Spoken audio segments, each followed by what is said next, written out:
Now it's time for this famous franchise to form its own personality and style with the second installment. Slowly, it loses its ties to Virtua Fighter 2, and in its place generates the more familiar movement and style known and loved by millions. Tekken 2 plants the seed from which the other Tekken games have grown, literally. A little more comedy here and there, more of the weird yet wonderful, and the introduction of game modes that have been in every major home release since. Included are move lists, practice modes, and features that give the player a little more freedom. As such, Tekken 2 is a bit closer to the series we know and love today.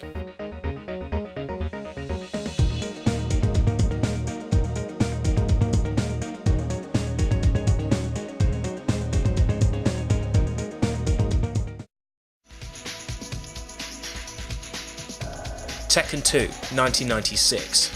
As the second Tekken game appeared on the scene, many adjustments and improvements were made, although it may look like Tekken 1.5 to the uninitiated.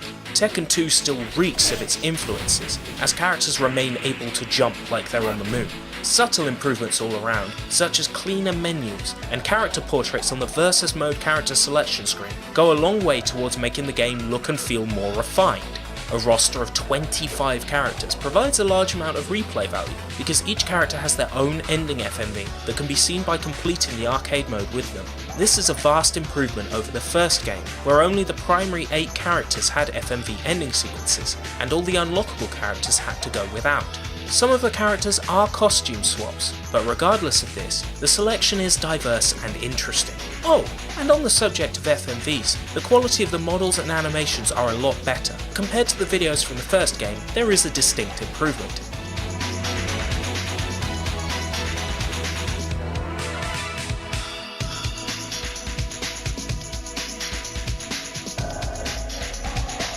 Among the new characters are a genetically altered kangaroo named Roger and a similar experiment, a reptile named Alex. They were created by the strange Dr. Boskonovich, a character we'll be seeing more of soon. Other interesting new characters include Angel, a costume swap for Devil. Devil is now his own character rather than a costume swap for Kazuya. This is the first Tekken game to feature Lei, who has appeared in every main installment since. Jun Kazama, who plays an important role in the series, was introduced in this game. Features that I love have started to make an appearance. It is now possible for some characters to sidestep to the left or right of an opponent to dodge their attacks and land a counter blow. This makes combat feel as though it finally takes place within the third dimension rather than just a 2D space. This also adds many opportunities for crafting slick combos. Also, tackles were upgraded to inflict more damage if the player runs a further distance. Some of the characters were given attack reversals. This means they can counter particular attacks. Oh, I can't take this.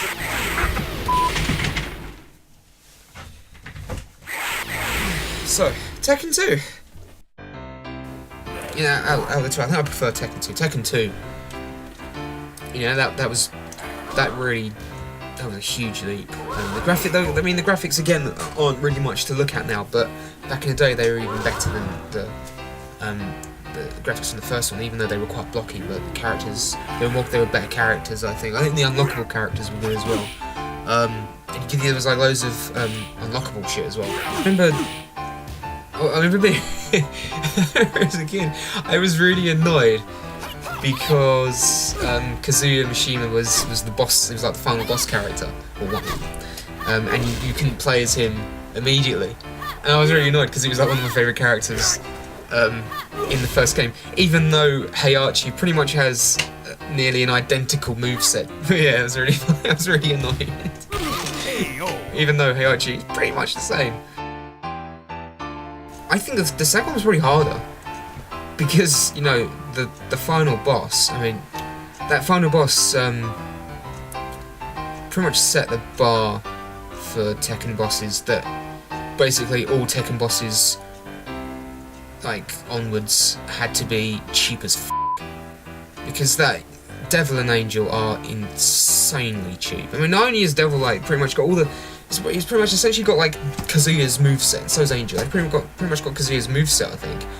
but they can shoot lasers out of their eyes. And not only can you just stand there and fire from like any distance, but the one that I used to like nearly throw my controller and rage across the room was the laser move where he like jumps up in the air and like shoots at the ground. And I never found a way to dodge that for quite some time because I was always quite far away from him. Because it's like you kind of have to keep your distance with him because sometimes when he does the standing laser you can duck it, but if you're right close to him you don't really get as much time. But that said, when you beat him, you really felt like you'd achieved something. Like you had to really work your ass off sometimes to beat him. If the AI was in that type of mood, it would just wipe the floor at you. Tekken is a series where no one really has any projectiles. It's not like Street Fighter. You know, every character was really immediately, had to get really close in combos. And then you had Devil and then Ogre as well in 3. We had Devil that could just shoot these projectile eye beams, and I just used to get really pissed off with it.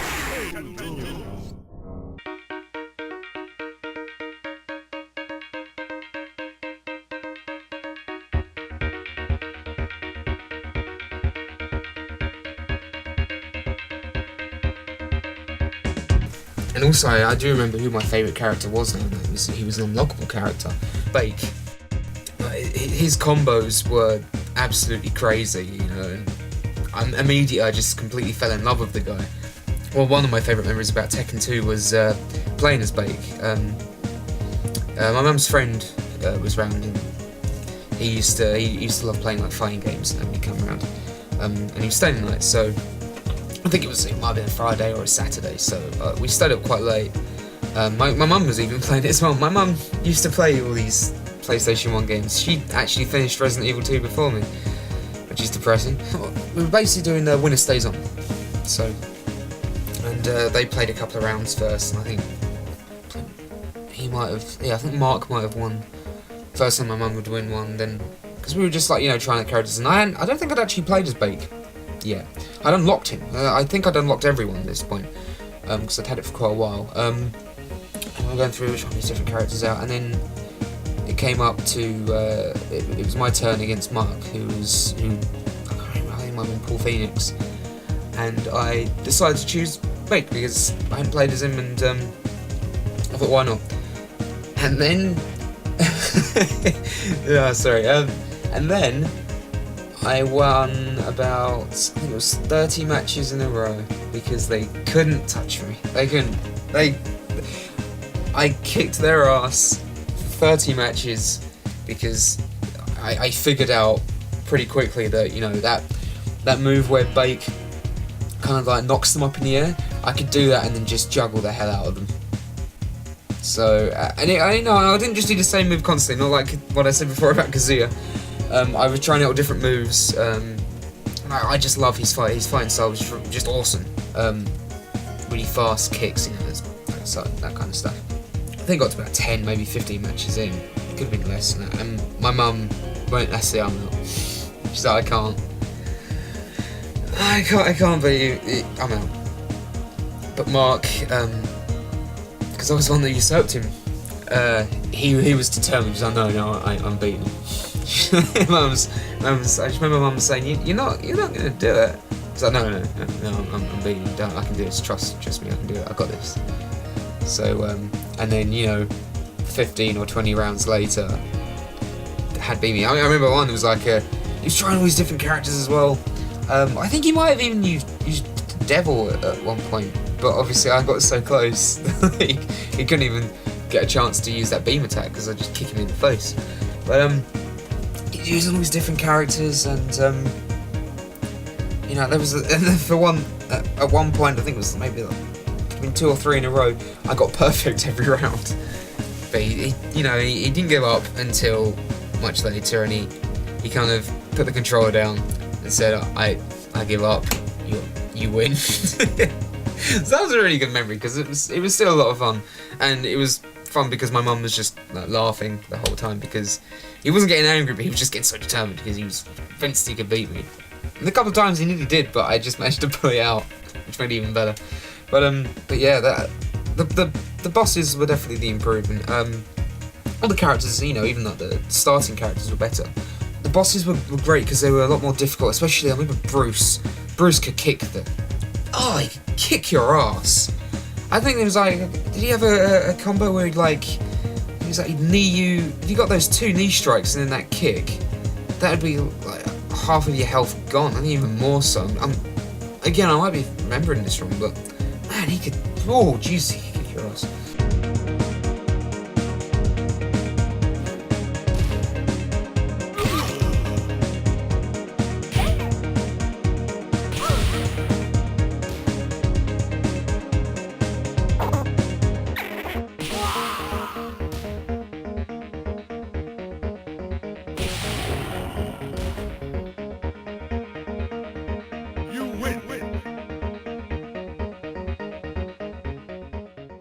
Besides unlockable characters, there are a few very hidden secrets in Tekken 2. As always, something can be uncovered if you're willing to get your nose dirty enough.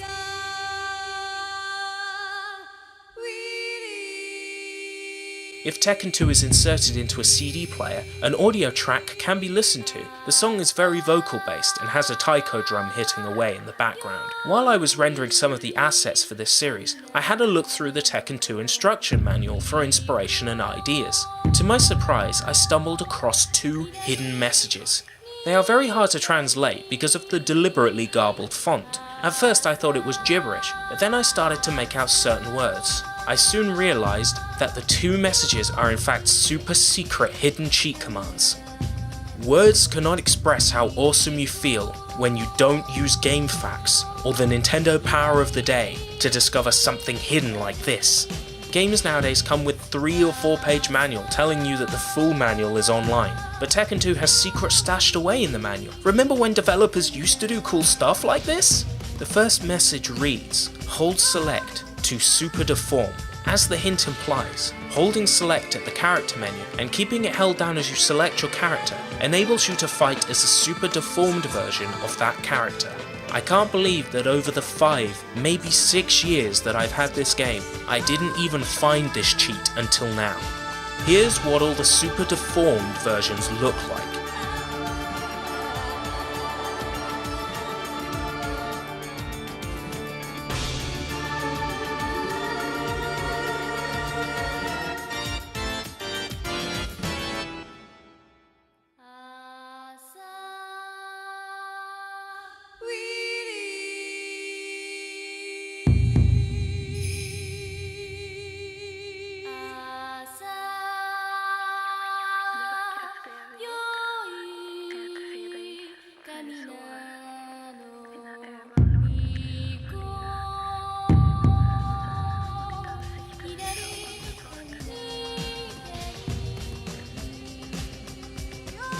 The second secret message reads, hold L1 and L2 for close-up action. Activating this cheat, in the same way as the previous, turns the gameplay into a first-person perspective. There was I think it was called first-person mode, where the camera would zoom into the back of the character and you'd kind of see it from their perspective. But it was really weird. They went all that into this wire mesh. It looked really ugly. Really wasn't good on to look at. Really not easy on the eyes. And yeah, I mean it was a good idea, but it didn't really work. It was a cool idea, and it was an unlock. You'd have to pay for that now. But it was fun. Tekken 2 was brilliant. It just raised the bar, and I really didn't think that it could get any better than that. It looks really cool, but to play the game like this is a nightmare. If pressing up moved you closer and you could sidestep to the left or the right, it'd be pretty decent, but no, it still controls like it would from the normal perspective, making it awkward. Still, cool little hidden thing, yeah? I like the super deformed cheat better. It almost makes Heihachi look cute. He threw his son into a volcano. Tekken continued to thrive as a franchise for a long time, and we're far from finished with this tale. Next time we'll learn about Tekken 3, the game that served as my introduction to both Tekken and fighting games overall. We'll also look at a not so well known portable Tekken title released the following year.